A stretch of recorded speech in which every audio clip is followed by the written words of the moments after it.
السلام علیکم ورحمۃ اللہ وبرکاتہ نحمد و نصلی علی رسولہ الکریم اما بعد. Welcome to Ramzan series best in Islam. آج میں آپ کے سامنے سنن ابی داؤد کی ایک روایت رکھوں گا جس میں اللہ کے نبی صلی اللہ علیہ وسلم نے فرمایا وَإِن كَانَ فِي شَيْءٍ مِّمَّا تَدَاوَوْنَ بِهِ خَيْرٌ فَالْحِجَامَةُ. بہترین چیز جس سے تم علاج کرتے ہو وہ حجامہ ہے. حجامہ جسم کے اندر سے ٹاکسک بلڈ کے نکالنے کو کہتے ہیں. حجامہ ایک ایسی پریکٹس ہے جو اللہ کے نبی صلی اللہ علیہ وسلم کے زمانے میں عربز میں عام تھی. اللہ کے نبی صلی اللہ علیہ وسلم بھی حجامہ کراتے تھے اور اس کو پسند فرماتے تھے. اللہ کے نبی صلی اللہ علیہ وسلم نے ایک حدیث میں فرمایا جو صحیح بخاری میں آتی ہے کہ شفا 3 چیزوں میں ہے: شہد کے استعمال میں، حجامہ لگوانے میں اور آگ سے علاج کرانے میں، اور میں اپنی امت کے لیے آگ سے علاج کرانے کو ناپسند کرتا ہوں. اسی طرح اللہ کے نبی صلی اللہ علیہ وسلم نے ایک حدیث میں فرمایا کہ جب میں معراج کے سفر پر گیا تو مجھے کوئی فرشتہ ایسا نہیں ملا جس نے یہ نہ کہا ہو کہ علیک بالحجامہ، اپنے اوپر حجامے کو لازم کر لیں. یعنی یہ اتنی اہم سنت ہے اور یہ اتنا بہترین علاج ہے کہ فرشتے بھی اللہ کے نبی صلی اللہ علیہ وسلم کو اس کی تاکید کر رہے ہیں. اور جسم کے اس حصے میں جس میں انسان تکلیف کی شکایت کرتا ہے اس حصے کے اوپر سوئیوں کے ذریعے سوراخ کیا جاتا ہے، پھر اس سے بلڈ کو سک کر کے باہر نکالا جاتا ہے اور اس کے لیے مختلف طریقے اپنائے جاتے ہیں. زمانے کے ساتھ ساتھ طریقے بھی بدلتے گئے اور آج کل جو طریقہ سب سے زیادہ اس سلسلے میں مشہور ہے اس کو کہتے ہیں کپنگ. اس حصے پر جہاں حجامہ کرنا مقصد ہوتا ہے وہاں پہ ایک کپ کو لگا دیا جاتا ہے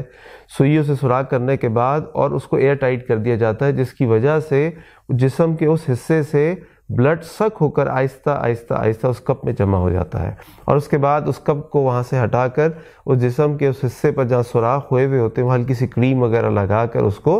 بند کر دیا جاتا ہے، اور تھوڑی دیر کے بعد وہ نشان بھی ختم ہو جاتا ہے. جب انسان کے جسم سے ٹاکسک بلڈ نکلتا ہے تو اللہ تعالیٰ نے انسان کے اندر ایسی صلاحیت پیدا کی ہوتی ہے کہ وہ بلڈ دوبارہ کریٹ ہو جاتا ہے اور اس ٹاکسک بلڈ کی جگہ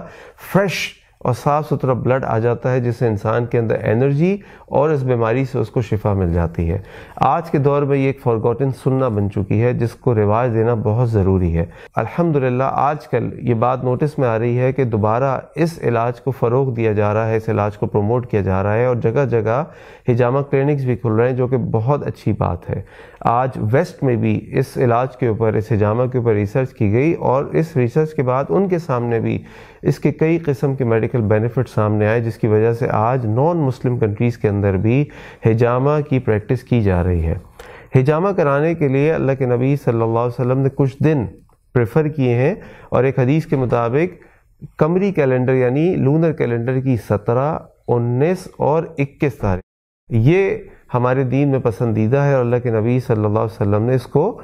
پسندیدہ قرار دیا ہے. لیکن اس کا مطلب یہ نہیں ہے کہ جو مہینے کے باقی دن ہیں ان میں حجامہ نہیں کرایا جا سکتا، بلکہ ان تمام دنوں میں بھی حجامہ کرایا جا سکتا ہے، اور یہ حجامہ دن کے وقت بھی کرایا جا سکتا ہے اور رات کے وقت بھی کرایا جا سکتا ہے.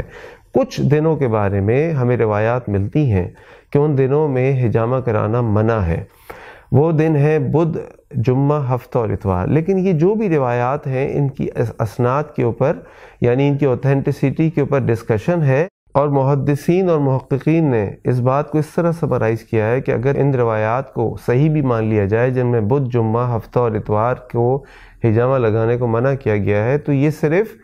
مکروہ قرار دی جا سکتی ہیں، ان کی حرمت ثابت نہیں ہوتی. تو اگر انسان کو ضرورت ہے، وہ علاج کرانا چاہتا ہے حجامے کا، تو وہ مہینے کے سارے دنوں میں بھی علاج کرا سکتا ہے. اللہ تعالی ہم سب کو ہر قسم کی بیماریوں سے بچائے اور اللہ تعالی ہم کو بہترین مسلمانوں میں سے مسلمان بنائے. السلام علیکم ورحمۃ اللہ وبرکاتہ.